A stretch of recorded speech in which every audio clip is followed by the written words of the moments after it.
Time for a team meeting. Who stole the biscuits? Vader? Penny? Murray? Was it you? Come on, let's go. Come on. Well, this one's going to be fun. G'day guys, Matt from Hal Heavy Duty. We're an Aussie machine shop that specialises in the drilling industry, and today we're fixing a broken stabiliser. Now, the drillers, you can tell when they've broken something because they'll usually come in here with a big grin ear to ear and be, oh, I've got something for you, you're gonna hate me. No, I'm gonna love you. Because these are the fun ones. These are the things that we've got to fix something that's a little bit oddball.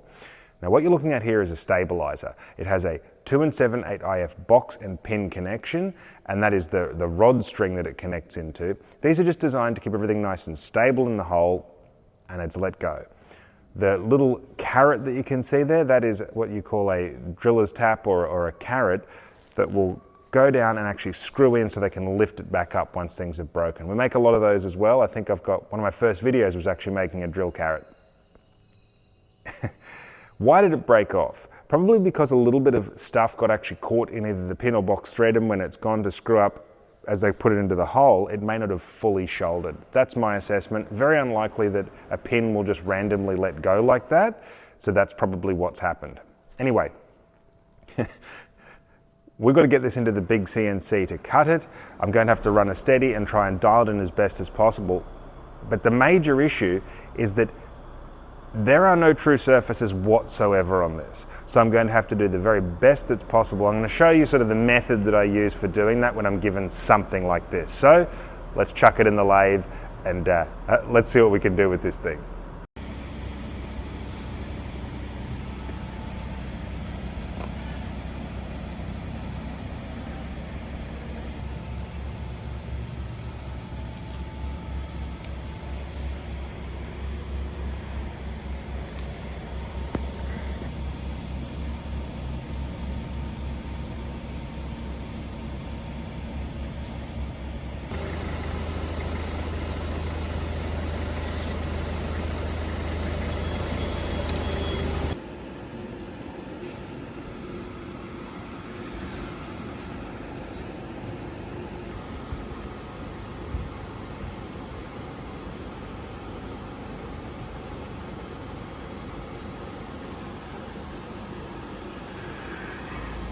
Now I'm going to be working on my Colchester Alpha 1760 today. I love this machine. This is the one that I spend most of my time on.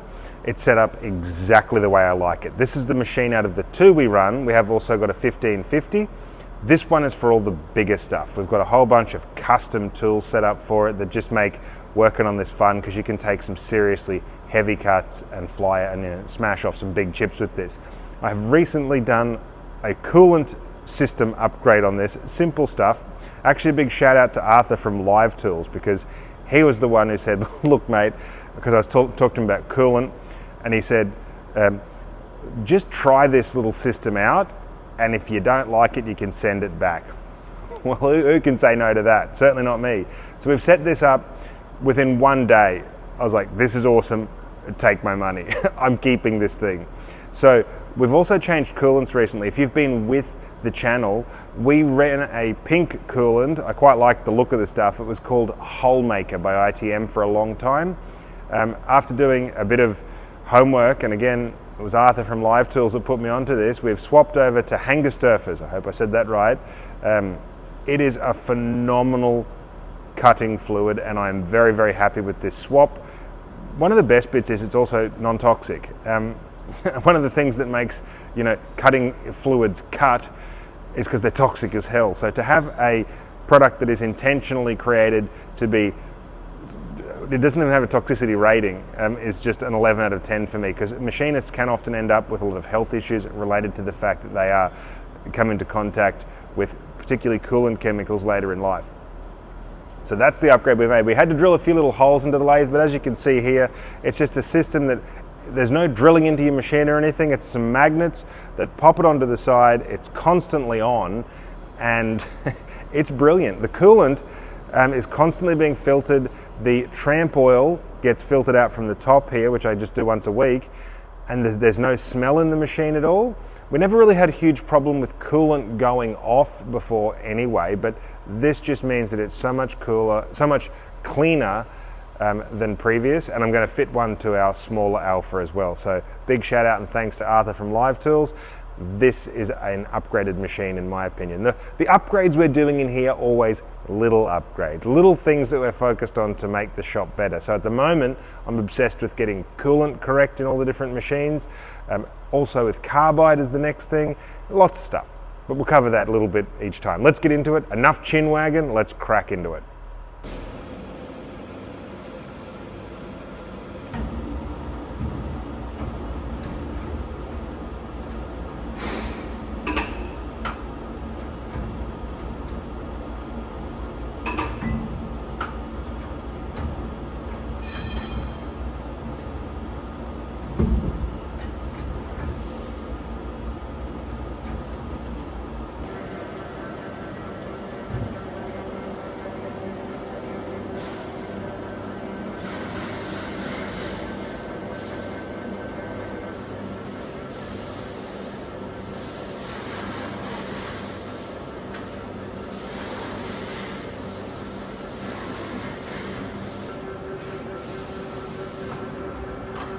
So I'm going to have to run a steady with this, but I just wanted to see roughly how true it would run. It's within like a mil or two, but I have to get it to within, I reckon, 0.1. That's going to be 0.1 of a mil will be the best I can get this to. And the way I'm going to do that is hold it not loosely, but not super tight in the jaws, because it's a 3-jaw lathe. And even if it was a 4-jaw lathe, it's not going to make one hell of a difference at all, because I've got nothing to dial off anyway. I'm just going off the pin end, getting it to where it's as true as possible. And the way I'm going to do that is put a dial indicator on the nose of the live center and actually dialing around it once I've got it more or less true, to make sure I'll run the steady on an untrue surface very slowly so that I can cut the steady race to machine with. But by using the 3 points of the steady, I can actually move it to where it will be true, dialed in off the nose, as close as possible. 0.1 is what I'm going to aim for, but you know, the stabilizer itself might not even be 0.1 true. So let's do that now, and then we're going to set up the steady, cut the pin. I'm going to do it quite slowly, 200 RPM, for two reasons. The one, I don't want to run the steady any faster than that, and two is I'm swinging some uneven weight in there.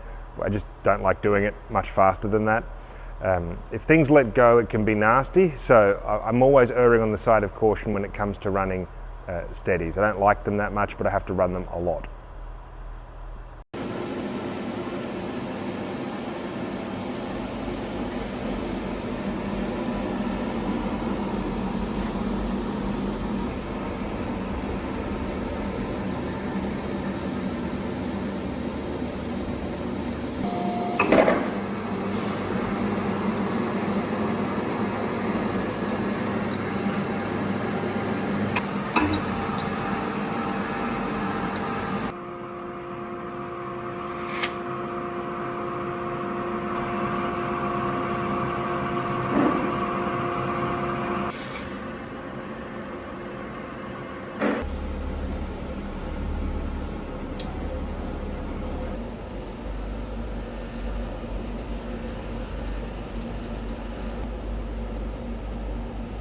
Top,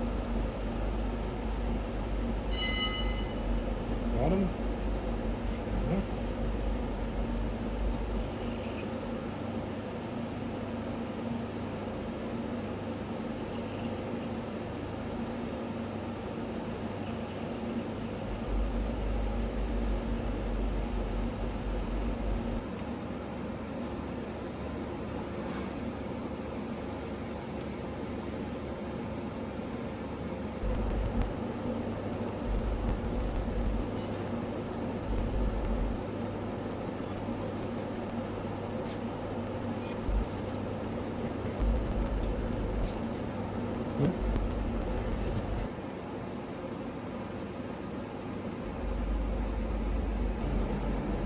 locking in the center height here, and then adjusting the two bottom ones at the same time to move it side to side.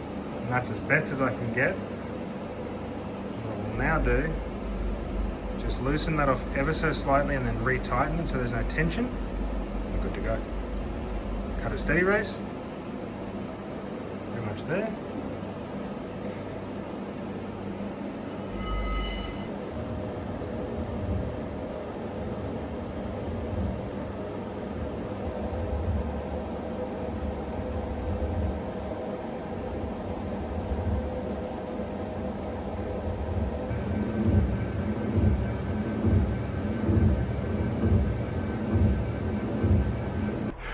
To cut the steady race, we're going to be using the filthiest tool in the shop, simply because it does all the filthy work. It's always cutting steady races in nasty material or cutting through welds. The little TNMG insert, but I'm going to give the tool holder a little bit of a clean up. It's embarrassingly gross. Anyway, let's do it.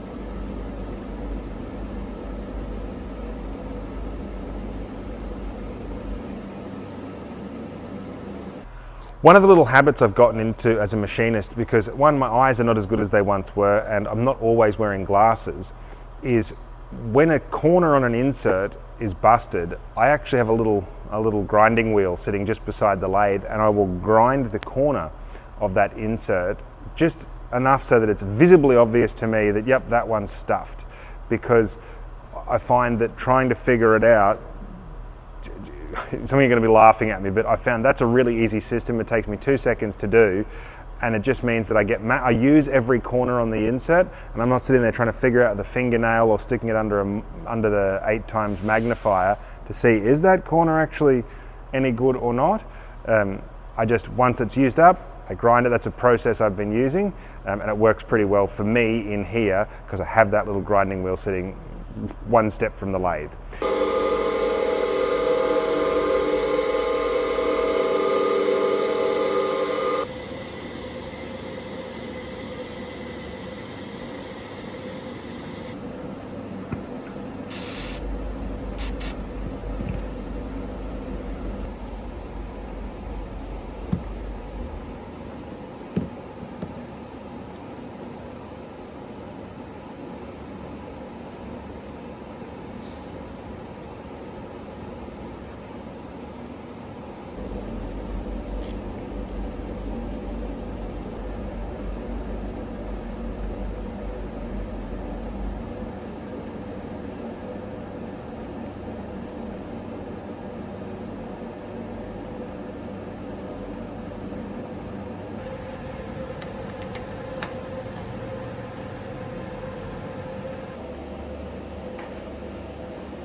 Now I've decided to just part this off in the lathe, mostly because this thing is going to be a pain in the butt to try and actually hold in a saw.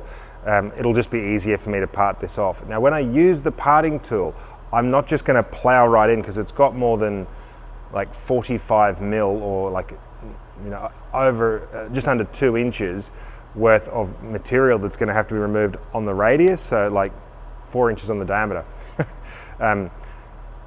I'm going to use a parting tool, but not just plow in.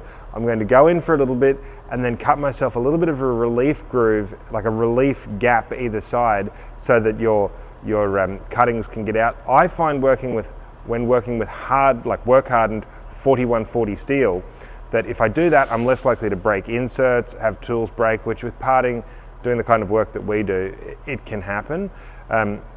So I'll literally just cut a little down about halfway, then cut a 1.5 mil either side, just a tiny little bit of a gap, and that means that it's much less likely that the tool is going to break or carbide is going to chip.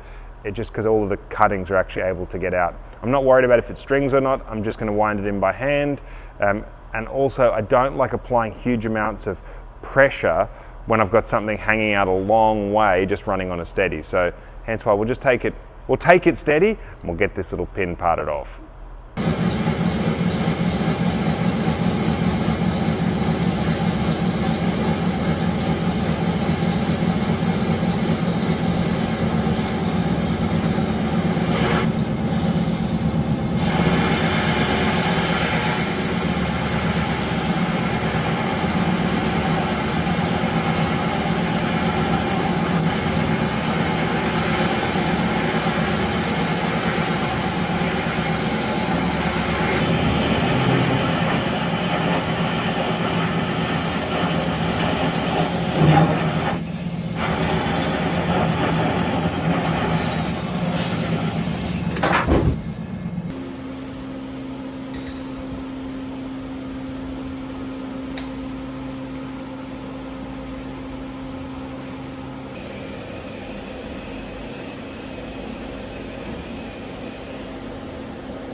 I have a whole bunch of different steady shields. They're just so that you don't get a piece of swarf lodge in between the bearing and the material that's rolling. Trust me, once you've done that once or twice, you will be affixing steady shields. We've got a whole bunch of different sizes of them there. These ones that I make are just out of polybelt because they'll get used hundreds of times. And the polybelt, just like we call it polybelt, it seems to last a very long time and you can buy it in big rolls and it's rather inexpensive. So we've got, I think, 8 or 9 different ones for this machine, 2 for that one. Just on the common sizes we use, we've always got just a steady shield that you can throw up over it and they work real well.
I'm going to be playing with feeds and speeds a little bit with this because my goal is to make it chip, but I'm only running at 200 RPM for the reasons that I mentioned earlier on.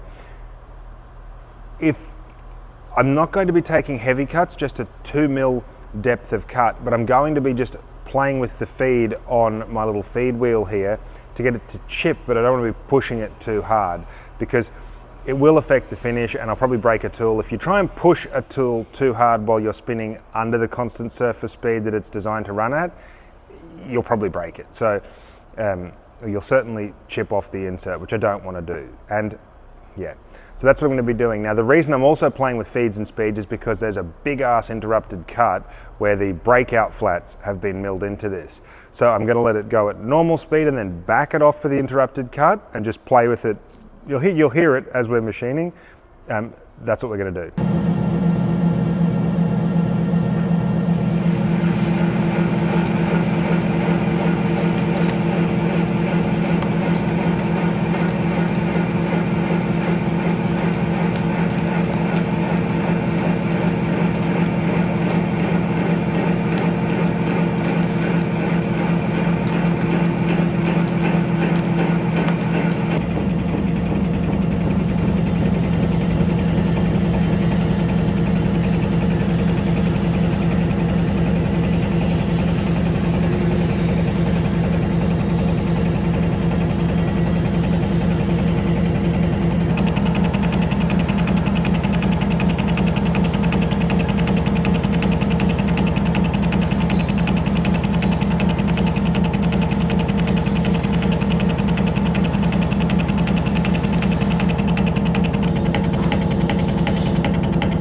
So after having done the roughing cuts with the WNMG tool, because it was struggling to chip at certain points, and I'm concerned that if I run a WNMG to finish it, which I often can do, it's going to look pretty bad because there's not a lot of clearance behind the insert as it goes. So if material does build up, it's going to scratch the work surface.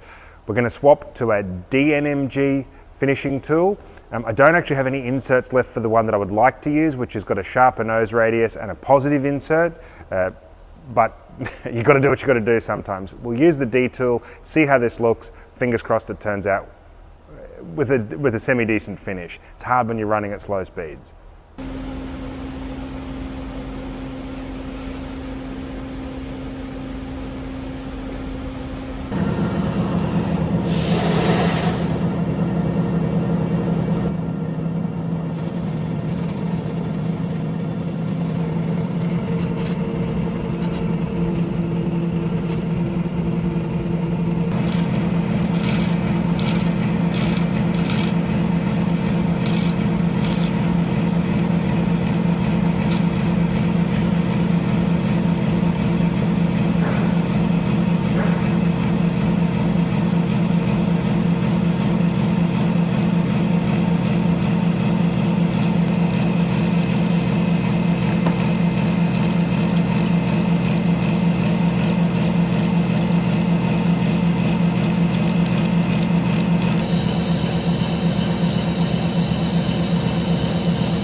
Great job, Matt.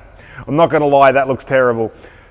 That said, by the time I'm finished threading this pin, you're not going to see it. I will give a little bit of a buff with emery cloth, which emery cloth and defense yellow will hide all my mistakes. Defense yellow is just it's like a finish that we put on everything. It's just a spray on anti-rust preventative. This stuff is magic, especially when you have a finish like that. Anyway, what I could have done there better would have been to use a DCMT, so that's where it's a single-sided insert with some positive relief with a 0.4 nose radius rather than a 0.8, so just a finer nose radius and run the feed a little bit slower. But look, for the intended purpose of this, it's going to be just fine, but that's how I could have improved it, and that's why I did that.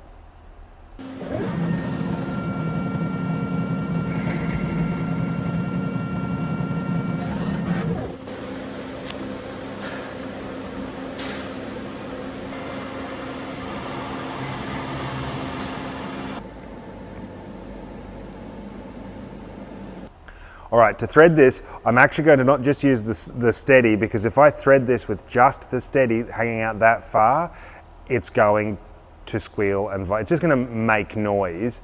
It just does. But if I stick a center in it as well and leave the steady there, it's going to be nice and rigid so that it's not going to vibrate and not going to chatter. I just got to muck around with some tools a bit, and I'm going to have to grind the back off an insert to give me enough clearance just to get in there, because it is going to be tight. Anyway, let's do it.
Well, all in all, I'm really happy with how that turned out. Screws up beautifully. It has just the tiniest little, like teeny tiniest little bit of movement for the reason of in the field, and I mean, just imperceptible.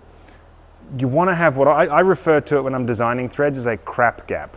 Just enough so that if a little piece of rock or something gets caught in the dope on the thread, that it's not going to be such a tight thread that it won't shoulder and then you have issues like things break off. So that's just for me. I don't know if that's correct or not, but we very rarely have stuff like that go on, simply because all the threads shoulder up and there is just enough leeway there for if a little piece of rock or steel or something gets caught in there, it will still be able to shoulder up. So yeah, really happy with how that turned out. Guys, I just want to say, as always, huge thanks to all of you who tune into the channel and are part of my week. I really look forward to reading the comments, usually on a Friday night over a beer or a Saturday, as you guys are all tuned in from around the world. So if you are new to the channel, let me know what country you're tuning in from. I get a kick out of it. We had someone from Namibia last week, which was awesome. Some countries I've honestly never even heard of, which is wild. But just want to let you know, guys, I appreciate you. Thanks for tuning in. Thanks for making the channel what it is. I'm really grateful every time you like a video, when you comment on it. It just helps the channel grow. And yeah, I appreciate it. So that's it from me, guys. I will catch you in the comments and I'll catch you on the next one. Oh shit.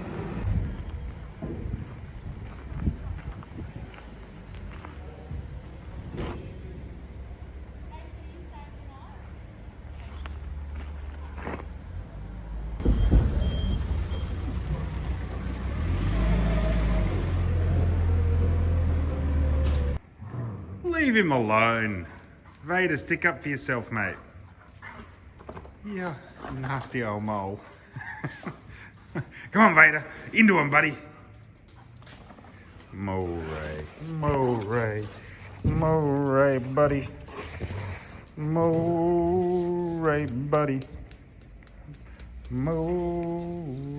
Buddy.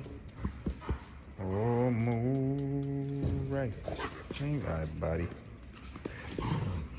Good. Good boy. Good boy, Moray. Good boy. Give it to him. Who is it? Who is it? Go get him.